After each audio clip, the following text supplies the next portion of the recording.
All right, and we're back. We have our second guest of the day, Dara, and I'm going to let her do most of the talking today, but we're excited to talk swim schools and a lot of fun things. She is from Kentucky, but I'm going to go ahead and ask you to tell us a little bit about yourself and the swim school. Thank you so much. Well, we're from the southeastern corner of Kentucky, and the best thing about our state is all the natural, beautiful bodies of water. Now, in our area of the state, we have a lot of like summer swimming programs. We didn't have any kind of established swimming schools. So I'm from a competitive background, but with summer swimming and USA Club swimming.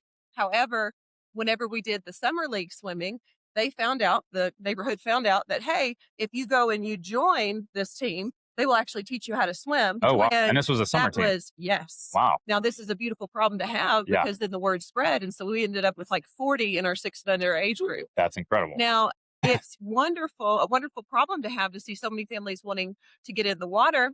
But then as I was teaching these little ones, we have a 10-week season in the summer, and I needed them to swim 25 yards of Sure. freestyle and backstroke and do it safely before we started competing. So in about 3-4 weeks, they need to be able to do a 20 high. And it was after I had a little 3-year-old named Lily who came and did it and learned and was able to compete in that summer that I realized, okay, we would do more justice to our competitive programs if we had something separate for Learn to Swim. Because of course, if you get bogged down with not That bogged, group. that sounds negative. Yeah, yeah, But when you have the blessing of so many little ones, it actually takes away from your ability to train in the technical strokes. 100%. So I started Cannonball Swimming Academy Okay. in partnership with a local wellness center. So we rent from them, the Corbin Wellness Center. They have been so kind to us and gracious. Their owners, Josh Worthy and Alex Jones, super people, phenomenal, believed in the vision that everyone should be able to learn how to swim. I'm going to state some big goals that I have, if you don't Oh, mind. yeah, go I for it. think Yeah. you got to Well, put it out. yeah, tell us about the pool first. Like, Yeah. how big is the pool? The pool is 24 by 60, so it's not a 25-yard pool, but it was one that they did a lot of water aerobics in, things like that. And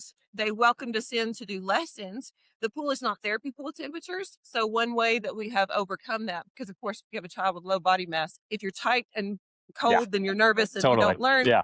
So we actually keep wetsuits for them to wear. Oh, wow. They Okay. don't take their swim test in the wetsuit because it does provide buoyancy. However, the mix of compression and extra warmth helps to relax them. As far as our lessons go, I believe on one. And because of the graciousness of our facility, we are able to do that at a price point that fits our area. That's I was the fantastic. child that couldn't afford lessons. So you guys are only one-on-one. We are one. And then once you pass your test, you can join a class. Okay, cool. Yes. Okay, awesome. Yes. Now, another thing that I love about what we're able to do, we are one unless we see that a student has a need for what we call a positive peer. Okay. So we have certain children at our academy that their parents have very graciously let them come for other lessons, and they just act sort of like, well, you're from Kentucky, you know how racehorses, Totally. they'll Yeah. have another animal that calms them Yes, down before yes, the big. it's That's similar. what these positive Wow. peers do. So shout out to Alex, Nora, and Porter, because they are some of our positive peers. I love And they that. I come want to in. make sure just to clip that later because that was a cool segment. But they are fantastic. So whenever you see a 5-year-old that can jump in and enjoy the water and swim and dive and all that, come in to a little one that's afraid to get their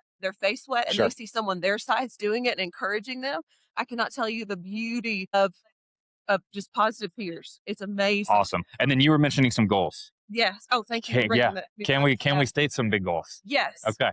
In our area, which is Knox, Laurel, and Whitley counties in Kentucky, I would like to see swimming be part of our public education for their PE credit. And so my goal is to take every second grader and put them in the water so that they don't graduate second grade without knowing how to swim. Wow. And how do you do that with pool space? With pool space, Yeah.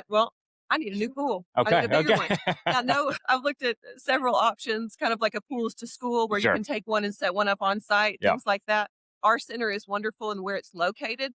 It would be very convenient for most of the schools to bus into it where it sits. However, this is something that's going to take a lot of orchestration and planning, but I was the child that could not have afforded lessons. I don't think life skills should be kept from anyone. For me, Totally the agree. water is a place of peace. We're seeing more and more children with special needs come. And for me, whenever I teach, this might sound crazy to some of the people out there, I wear a wetsuit. It's extremely heavy. It's 7 millimeters thick. Whenever Keeps I you looked warm. at the water rating for that, it's like for divers that like 40 and 50 degree Yeah. water. But for me, I'm autistic. And the combination of keeping the temperature of the water while your body temperature is stable, the compression, it makes me feel very safe and comfortable. And the water has always been a safe haven for me because whenever you go under and you submerge, all this extra noise you're hearing, it goes away. So it's sensory deprivation, but in the good way, in the sense Sure. of taking out all the excess noise. And then also, whenever you go underwater, there's an equal amount of pressure on every area of your body. Mhm. For someone with autism, that is such a great feeling. Just feel My only secure. problem is I can't breathe under there, so I do have Oh, to get yeah, up every yeah. now and then. But seeing those children come in and being able to translate to them, this element is not meant to consume you. It's meant to support you. Yeah. And whenever you see them go from that apprehensiveness about it to, I'm part of it now.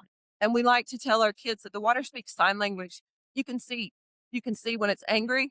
Totally. You've got waves. You can see when it's murky, maybe not the safest to swim in.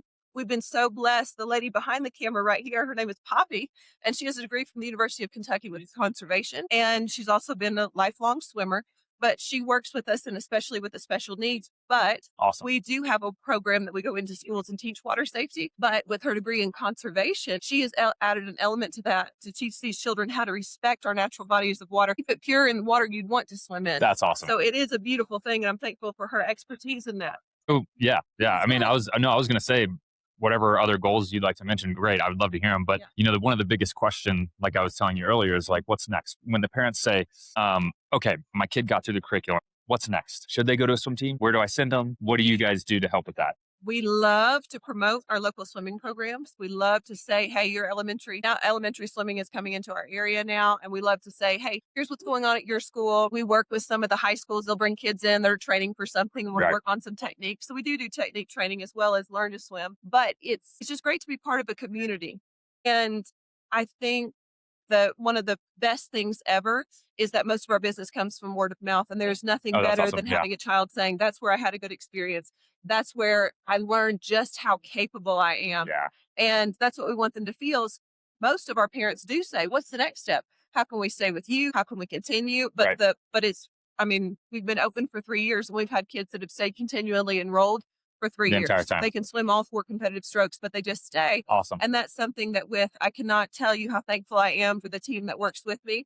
And it's, for Alex and Kinsley and Blake and the new ones that we've got coming in, they are so kind. And these parents are just so impressed with how they read their children's needs, but also the relationship that they have with them. And that's something for me as an autistic person that you never learn quickly in an environment that you don't feel safe Yeah. %. and accommodated. And so regardless of whether or not the child is neurotypical or neurodivergent, these guys have such a gift in speaking the language of everyone, which is, I see you, I'm for you, whatever your goal is Yeah. here. And I'm so excited to help you do it. So that's the That's energy incredible. we have. And That's I'm so awesome. blessed to have those guys. We have a couple of new ones coming in, Taylor and Baylor. So I'm just excited. Awesome. Well, thank you so much for sharing your story. Cannonball sounds like an incredible place. You're welcome. And we'll be excited to watch you guys continue to grow. Thank you. Thank you.